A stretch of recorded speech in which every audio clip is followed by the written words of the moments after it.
அடுத்தது நம்ம பார்க்க போகிற டாபிக் என்னன்னு பார்த்தீங்கன்னா, டிசைனில் வந்து பாருங்கள் தீம்ஸ் அண்ட் டாக்குமெண்ட் ஃபார்மேட்டிங் அப்படின்ற இந்த கான்செப்ட் பற்றி நம்ம பார்க்க போகிறோம். ஓகேங்களா, இது நீங்கள் வேர்ட் டாக்குமெண்ட்டில் பார்த்துருப்பீங்க, ஆனால் இது வரைக்கும் நீங்கள் யூஸே பண்ணியிருக்க மாட்டீங்க. கரெக்டுங்களா?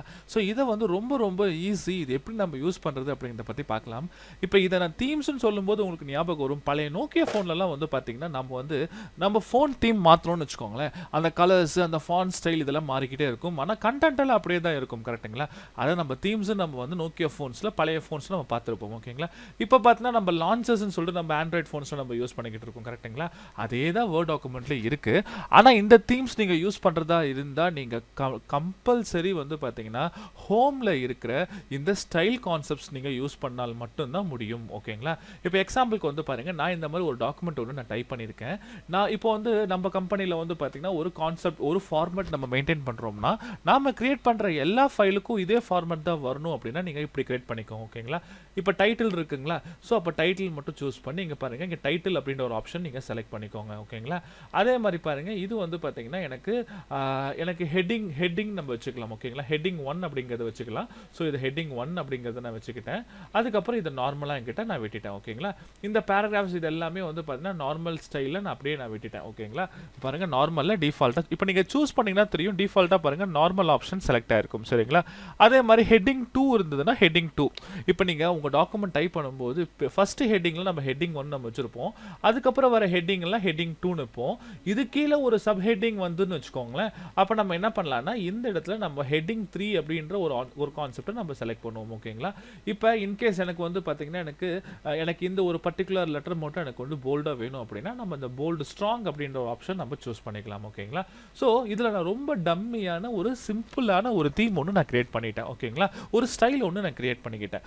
இப்போ இதை நான் என்ன பண்ணுறேன்னா டிசைனில் போயிட்டு உங்களுக்கு இங்கே என்ன தீம் வேணுமோ அந்த தீமை நீங்கள் சூஸ் பண்ணி பாருங்கள். ஆட்டோமேட்டிக்காக பாருங்கள் உங்கள் டாக்குமெண்ட் உங்கள் ஃபாண்ட் ஸ்டைல்லேருந்து ஃபாண்ட் கலர்லேருந்து எல்லாமே உங்களுக்கு சேஞ்ச் ஆகுது. பார்த்தீங்களா? ஸோ இந்த மாதிரி டிஃபால்ட்டாக பாருங்கள், பார்த்தீங்களா எனக்கு ஹெட்டிங்ஸில் எனக்கு டிஃப்ரெண்ட் கலர்ஸில் வந்திருக்கு, டிஃப்ரெண்ட் தீம்லாம் ஆட்டோமேட்டிக்காக சேஞ்ச் ஆகிடுச்சு. ஃபாண்ட் ஸ்டைல் மாறிடுச்சு, கலர் மாறிடுச்சு, அதே மாதிரி ஸ்டைல் மாறிடுச்சு. இதே இந்த கலர்ஸ் உங்களுக்கு பிடிக்கலன்னா நீங்கள் வேறு எந்த கலர்ஸ் வேணாலும் அந்த கான்செப்ட்டுக்கு நீங்கள் மாற்றிக்கலாம். பாருங்கள் இந்த டிஃப்ரென்ஸ் தெரியுது. பார்த்தீங்களா? ஸோ உங்களுக்கு பிடிச்ச மாதிரி எந்த கலர்ஸ்க்கு வேணாலும் நீங்கள் இதில் மாற்றிக்க முடியும். ஓகேங்களா? அதே மாதிரி பார்த்தீங்கன்னா டிஃபால்ட்டாக இன்பில்ட்டாக தீம்ஸ் இருக்குது. இந்த தீம்ஸ் உங்களுக்கு என்ன தீம் வேணுமோ அந்த தீம் நீங்கள் யூஸ் பண்ணிக்கலாம். ஓகேங்களா? இப்போ இங்கே பாருங்கள், நான் இந்த ரெட்டிஷ் கலரில் நான் ஒரு தீம் ஒன்று நான் செலக்ட் பண்ணிக்கிட்டேன். ஓகேங்களா? இந்த தீம் ஓகே, நான் இதை நான் செலக்ட் பண்ணிக்கிறேன். நான் ஒரு பர்பிள் கலரில் இருக்குது, நான் செலக்ட் பண்ணிக்கிட்டேன். ஸோ இப்போ இந்த மாதிரி பாருங்கள், நான் ரொம்ப ஈஸியாக எந்த ஒரு ஒர்க்குமே பண்ணாமல் ஜஸ்ட்டு நீங்கள் டைப்பிங் மட்டும் பண்ணுங்கள், தீம்ஸ் ஆட்டோமேட்டிக்காக உங்களுக்கு வந்து பார்த்தீங்கன்னா இதில் வந்துட்டு இருக்கும். ஓகேங்களா? ஆனால் இது நீங்கள் யூஸ் பண்ணணுன்னா நான் சொன்ன மாதிரி கம்பல்சரி இந்த ஸ்டைல்ஸ் நீங்கள் யூஸ் பண்ணுங்கள். ஸ்டைல்ஸ் இருந்தால் மட்டும்தான் உங்களால் டிசைனில் இந்த தீம்ஸையும் இந்த டாக்குமெண்ட் ஃபார்மேட்டிங்கும் உங்களால் யூஸ் பண்ணிக்க முடியும். ஓகேங்களா? இப்போ நமக்கு பிடிச்ச மாதிரி டிஃப்ரெண்ட் கலர்ஸில் நம்ம இந்த மாதிரி கிரியேட் பண்ணியாச்சு. ஓகேங்களா? ஆனால் இந்த தீம் வந்து பார்த்தீங்கன்னா எனக்கு எப்பவுமே எனக்கு இருக்கணும் அப்படின்னா நம்ம என்ன பண்ணலாம்னா இந்த இடத்துல பாருங்கள், தீமில் போயிட்டு நீங்கள் வந்து என்ன பண்ணலாம், சேவ் த கரண்ட் தீம் அப்படின்றத போட்டுக்கிட்டு நான் இங்கே பாருங்கள் ஜோஸ் அப்படிங்கிறத கொடுத்துக்கிட்டேன். ஓகேங்களா? அப்போ இந்த தீம் ஆட்டோமேட்டிக்காக பார்த்தீங்கன்னா உங்களுக்கு ஜோஸ் அப்படின்ற நேமில் வந்து பார்த்தீங்கன்னா உங்களுக்கு சேவ் ஆகிருக்கும். இங்கே பார்த்தீங்களா இந்த டாக்குமெண்ட் தீம் வந்து இந்த மாதிரி ஜோஸ் அப்படின்ற இந்த நேமில் எனக்கு இங்கே சேவ் ஆகிடுச்சு.